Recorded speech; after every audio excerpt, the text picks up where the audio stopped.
বিসমিল্লাহির রহমানির রহিম। আলহামদুলিল্লাহ, সালামুন আলা ইবাদিল্লাযিনা ইসতাফা। প্রিয় দর্শক শ্রোতা ভাই বোনেরা, ভিডিও দেখছেন কিয়ম কোরআনিক মেসেজ ইউটিউব চ্যানেল থেকে। আজকের ভিডিও দেখার জন্য আপনাদের আমন্ত্রণ জানাচ্ছি। ভিডিওর প্রসঙ্গ হলো আল্লাহর প্রতি প্রতিষ্ঠিত কারা। সমাজে কারা আছে আল্লাহর প্রতি প্রতিষ্ঠিত, কারা নেই, এবং নিজেকে জানার আজকের ভিডিও সহায়ক হবে। আল্লাহর প্রতি যদি প্রতিষ্ঠিত না থাকা যায় তাহলে জাহান্নাম ভাগ্যে আসবে, আর যারা আল্লাহর প্রতি প্রতিষ্ঠিত তাদের স্থান হবে জান্নাতে। আসুন কোরআন থেকে আলোচনা করি। সূরা বাকারার ৫ নম্বর আয়াতে আল্লাহ বলছেন, যারা আমার হেদায়েতের প্রতি প্রতিষ্ঠিত। আল্লাহ বলছেন যারা, বর্ণনা করছেন আল্লাহ সূরা বাকারার ৩ নম্বর আয়াতে। কি বলছেন? যারা গায়েবের প্রতি বিশ্বাস করে। গায়েবকে, আল্লাহ নিজে গায়েব, আমরা জানি না আল্লাহ কোথায় আছে, কোথায় থাকেন, কি রকম। কারণ দুনিয়ার কোনো বস্তুর সাথে আল্লাহর সাদৃশ্য নেই, তুলনা নেই। কিন্তু আল্লাহ গায়েব, আমাদেরকে বিশ্বাস করতে হবে। কোরআন লৌহে মাহফুজে আছে, ওহী করে সালামুন আলা মুহাম্মদের কাছে পাঠানো হয়েছে। সমস্ত নবী, আদম থেকে ধরে মুহাম্মদ পর্যন্ত সবার কাছে কোরআন পাঠানো হয়েছে, নির্দেশনা পাঠানো হয়েছে। কোরআন গায়েব। এই গায়েব অর্থাৎ এটা যে ঐশী গ্রন্থ আল্লাহর কাছ থেকে এসেছে, এটা আমাদের বিশ্বাস করতে হবে। প্রথম কথাই হলো গায়েবের প্রতি, আল্লাহকে না দেখে বিশ্বাস করতে হবে। আজকের সমাজে অনেক নাস্তিক হচ্ছেন যে আমরা না দেখে বিশ্বাস করবো কেন, প্রমাণ ছাড়া বিশ্বাস করবো কেন, ইত্যাদি ইত্যাদি বিভিন্ন। কোরআনের একটা ভুল ধরে তারা নাস্তিক হচ্ছে। তারা কিন্তু ইতিপূর্বে আমি বলেছি, তারা কি আদৌ মুসলমান ছিলেন, না নিজেকে মুসলমান দাবি করে কাফের ছিলেন আবার কাফের হয়ে গেছেন, এটাও কিন্তু বিশ্বাস করতে হবে ভাই বোনেরা। সুতরাং যারা নাস্তিক হয়েছে তাদের কথা, তাদের কর্মকাণ্ড, তাদের কাছে কোনো প্রশ্ন কিছুই করা যাবে না। আল্লাহকে না দেখে বিশ্বাস করতে হবে। কোরআন যে নাজিল হয়েছে আমরা জানি না, আমরা স্বচক্ষে দেখিনি, বিশ্বাস করতে হবে। ফেরেশতাদেরকে বিশ্বাস করতে হবে। ফেরেশতা আমাদের সাথে আছেন, আমাদেরকে দেখছেন, রহমত করছেন, কল্যাণ করছেন আল্লাহর হুকুমে। এগুলি গায়েব, এগুলির প্রতি আমাদের বিশ্বাস রাখতে হবে। অনেকে এগুলির প্রতি অনীহা প্রকাশ করছেন যে আমরা না দেখে বিশ্বাস করব কেন, এই কথা বলছেন। আমাদের মনে কল্পনায় যেন এটা না আসে, তাহলে আমরা পথভ্রষ্ট হব। আল্লাহ বলছে গায়েবের প্রতি যাদের বিশ্বাস। সূরা বাকারার ৪ নম্বর আয়াতে আল্লাহ বলছেন, যাহা নাজিল করা হয়েছে। এই পৃথিবীতে কোনো ব্যক্তি নেই যিনি বলতে পারেন যে কোরআন ছাড়া অন্য কিছু নাজিল হয়েছে। সালামুন আলা মুহাম্মদের কাছে আল্লাহ ওহী পাঠিয়েছেন, ওহী নাজিল হয়েছে। এই ওহীর সমষ্টি হলো কোরআন। সুতরাং যাহা নাজিল হয়েছে সেটার প্রতি বিশ্বাস রাখতে হবে, অর্থাৎ কোরআনের প্রতিটা আয়াতের প্রতি বিশ্বাস রাখতে হবে, প্রতিটা অক্ষরের প্রতি বিশ্বাস রাখতে হবে। আল্লাহ কি বলেছেন সেটার উপর বিশ্বাস রাখতে হবে, অন্য কিছু। এই কোরআন ব্যতিরেকে যদি অন্য কিছু বিশ্বাস করেন পথভ্রষ্ট হবে। এটাই বলছে যাহা নাজিল করা হয়েছে। দুনিয়াতে এমন কোন ব্যক্তি নাই, এমন কোন মোল্লা নাই যে প্রমাণ করতে পারবে যে বুখারী শরীফ, মুসলিম শরীফ, তিরমিজি শরীফ এগুলো আল্লাহর কাছ থেকে নাজিল হয়েছে। যদি নাজিল হতো তাহলে কোরআনের সাথে সাংঘর্ষিক হতো না। বাবা, সময়ের অভাবে কি সাংঘর্ষিক সেটা বুঝাতে পারছেন। একটা কথাই বলছি, অনেকেই আপনারা ইতিপূর্বে ভিডিও দিয়েছি। আল্লাহ কোরআনে বলছেন রোজাকে রাত্র পর্যন্ত ধরে রাখো, হাদিস বলছেন আগে আগে ইফতার করো। সাংঘর্ষিক এরকম শত শত সাংঘর্ষিক আছে। সুতরাং এই হাদিস যদি নাজিল হতো, যেটা মোল্লারা বলছেন যে কোরআনের বাইরে হাদিসও নাজিল হয়েছে, নবীর কাছে এসেছে এবং ওহীরও দুইটা ধরন ধরেছেন। একটা মাতলু আর একটা গায়রে মাতলু ওহি আসছে। আল্লাহ কিন্তু কোরআনে এই কথা বলেনি যে একটা মাতলু প্রকাশ্যে এসেছে সবার জন্য, আর একটা গোপনে এসেছে। মানুষ এই প্রকারভেদ সৃষ্টি করেছে। ওহি দুই ভাগে ভাগ করেছেন, মাতলু গায়রে মাতলু।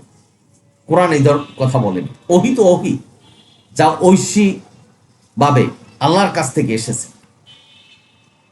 এটা ওহি সালামুন আলা মুহাম্মদের কাছে। পড়বেন সূরা আরাফের 3 নম্বর আয়াত। সেখানে আল্লাহ বলছেন মানব জাতিকে উদ্দেশ্য করে যে তোমরাও বিশ্বাস করো যা ওহি করা হয়েছে। এটা হলো গায়েব এবং যা নাজিল করা হয়েছে।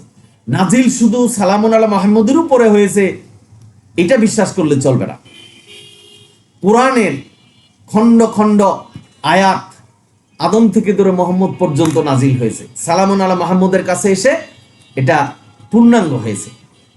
এই যে গায়েব, এটাকে বিশ্বাস করতে হবে।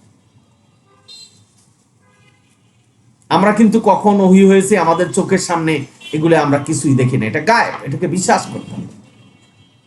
আমাদের জন্য সেটা গায়েব। সুতরাং আল্লাহ তাদেরকেই আল্লাহর উপর প্রতিষ্ঠিত বলেছেন যারা শুধু কোরআন মানবে, গায়েবের প্রতি বিশ্বাস রাখবে এবং যাহা ওহী করা হয়েছে তার উপর বিশ্বাস রাখবে। আল্লাহ বলছেন তাদের কোনো ভয় নেই, কোনো চিন্তা নেই, তারা জান্নাতি হবে। আজকের সমাজে দেখবেন হাদিস থেকে কথা বলা হচ্ছে, লা নুফাররিকু বাইনা আহাদিম মির রাসূল। এই কথাগুলি আমাদের মোল্লারা বলছেনই না, যে আদম থেকে ধরে মুহাম্মদ পর্যন্ত সকল নবী সমান। আদমকে সর্বপ্রথম পাঠিয়েছেন, ওনার কি মর্যাদা নেই? ইব্রাহিম আলাইহিস সালাম আমাদের জাতির পিতা, ওনার কি মর্যাদা নেই? সালামুন আলা মুহাম্মদ কে আল্লাহ মেরাজ করিয়েছেন, কোরআনে আছে, আল্লাহর কিছু নিদর্শন দেখানোর জন্য। সুতরাং এক এক নবীকে এক এক ভাবে মর্যাদা দিয়েছেন। আল্লাহ কাউকে সম্মান দিয়েছে বিভিন্ন ভাবে। আল্লাহ আমাদেরকে বলছে কোন নবীকে পার্থক্য করে না। আমাদের মোল্লাদের মধ্যে এই কথাটা নেই যে লা নুফাররিকু বাইনা আহাদিম মির রাসূল।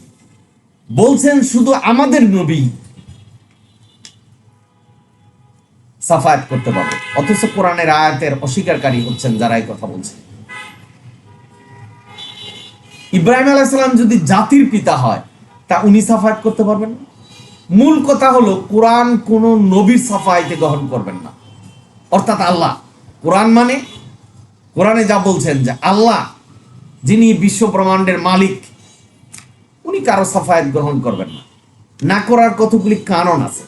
কারণ আপনি মনে মনে গোপনে কি গুনাহ করছেন সেটা তো শুধু আল্লাহ জানে।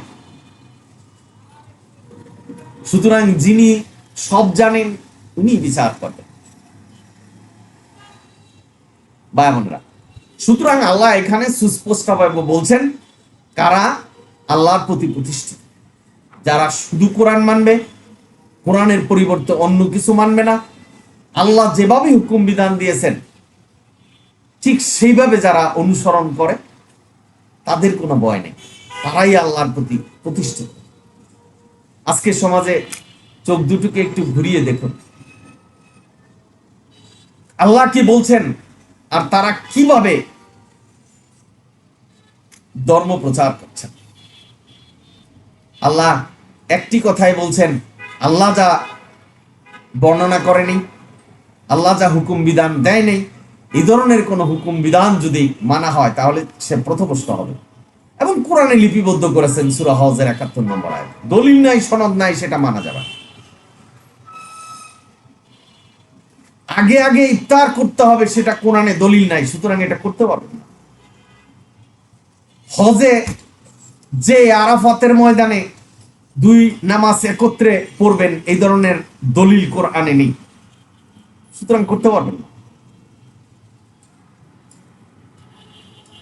হজরে আসওয়াদ কালো পাথর সেটাই গুনাহ খেয়ে ফেলছেন, সাদা ছিল কালো হচ্ছে, এই ধরনের নির্দেশনা কোরআনে নেই, সুতরাং মানতে পারবো না। এ হলো সাংঘর্ষিক। ভাই বোনেরা, আপনারা যারা শুনছেন, হজের বর্ণনা আছে, নামাজের বর্ণনা আছে, 2.5% জাকাত দিতে হবে, কোরআনে এই ধরনের কোনো বর্ণনা নাই, সুতরাং মানতে পারবেন না, কারণ সনদ নাই, দলিল নেই। যদি মানেন তাহলে প্রথমস্ত হবেন আল্লাহর প্রতি প্রতিষ্ঠিত নয় তারা। অর্থাৎ আল্লাহর প্রতি প্রতিষ্ঠিত বলতে বুঝাচ্ছেন যে আল্লাহ যেই হুকুম বিধান দিবেন, যেভাবে দিবেন, সেটাই আমাদের পালন করতে হবে, এটাই আল্লাহর প্রতি প্রতিষ্ঠিত। আপনারা সকলেই ভালো থাকুন, সুন্দর জীবনকে কোরআন দ্বারা প্রতিষ্ঠা করুন, আল্লাহর প্রতি প্রতিষ্ঠিত থাকুন। কোরআনে সমস্ত বিবরণ আছে, এমন কোনো প্রশ্ন নাই যে প্রশ্ন করে উত্তর আপনি কোরআন থেকে পাবেন না। সেটা আবার অনেকেই বিতর্ক করবেন যে সব উত্তর কি কোরআনে আছে। হ্যাঁ, আমাদের জান্নাত কামানোর জন্য যে নির্দেশনা, জান্নাত কামানোর জন্য যত প্রশ্ন আছে, সবকিছু কোরআন দিয়েছে। এখন আপনি যদি কোরআনকে জিজ্ঞেস করেন রাশিয়ার রাজধানীর নাম কি, সেটা বলতে পারবে না কোরআন। জাপানের রাজধানীর নাম কি বলতে পারবে না। যে ইতালির টাকার নাম কি, সেটা কোরআন বলতে পারবে না, কারণ এগুলি জানার জন্য জান্নাত নয়। জান্নাত হলো আল্লাহ নির্দেশনা দিয়েছে কোরআন, এই কোরআন পূর্ণাঙ্গ কিতাব, এটা থেকে আমাদের জানতে হবে আমরা কিভাবে জান্নাতে যাব, কিভাবে জীবন প্রতিষ্ঠা করব। সুতরাং আশা করি বুঝতে পেরেছেন যে আল্লাহর প্রতি প্রতিষ্ঠিত কারা এবং সমাজে কারা আছে। আমি আপনাদের আজকের মেসেজ এটাই দিচ্ছি, আল্লাহর প্রতি যারা প্রতিষ্ঠিত আছে তাদের সান্নিধ্যে যাবেন, কথা শুনবেন এবং কোরআন দ্বারা যাচাই করবেন। আর যারা আল্লাহর প্রতি প্রতিষ্ঠিত নয়, তাদের কথা মানা যাবে না, শোনা যাবে। সে যেই হোক, সাধারণ মানুষ হোক, মোল্লা হোক, যারা কোরআন থেকে বলে, কোরআন দিয়ে যাচাই করে তারপর এটাকে বিশ্বাস করবেন, মেনে নেবেন। পরিশেষে বলতে চাচ্ছি, আল্লাহকে না দেখে বিশ্বাস করতে হবে, আল্লাহ গায়েব। আল্লাহর সাথে সম্পর্কিত যত গায়েব আছে সবকিছুই বিশ্বাস করতে হবে। পরকাল বিশ্বাস করতে হবে, এটাও আমাদের কাছ থেকে গায়েব, আমরা জানি না, কিন্তু বিশ্বাস করতে হবে। আল্লাহকে না দেখে বিশ্বাস, পরকালকে বিশ্বাস, এগুলির জন্য আল্লাহ আমাদের পুরস্কৃত করবেন। ধৈর্য হারা হবেন না, দুই নৌকায় পাড়া দিবেন না।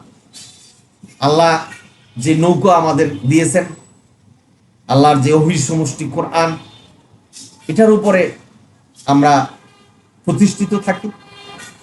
এই কোরআন আমাদের জান্নাতে পৌঁছাবে। যদি লাঞ্ছিত হয়ে যান, কোরআনও মানেন বা অন্য কিছু মানেন, তাহলে দু নৌকায় পাড়া দিলে যেমন পানিতে ডুবে মরবেন, একইভাবে মরবেন। আল্লাহ যে বলছেন কুতিলা খাররাসুল, অনুমান করা যাবে না, করবেন না। সব কিছু কোরআনে লিপিবদ্ধ আছে। যদি কিছু না জানেন, কোরআন নিয়ে গবেষণা করেন, যারা কোরআন সম্পর্কে ভালো জানেন তাদেরকে বলে দেন, তাদের কাছে যান। আপনি কোরআন থেকে সঠিক যেটা জানেন মানুষের কাছে প্রচার করেন। আপনারা সকলেই ভালো থাকুন। আবারও সালাম জানাচ্ছি, সালামুন আলাইকুম। আলহামদুলিল্লাহ রাব্বিল আলামিন।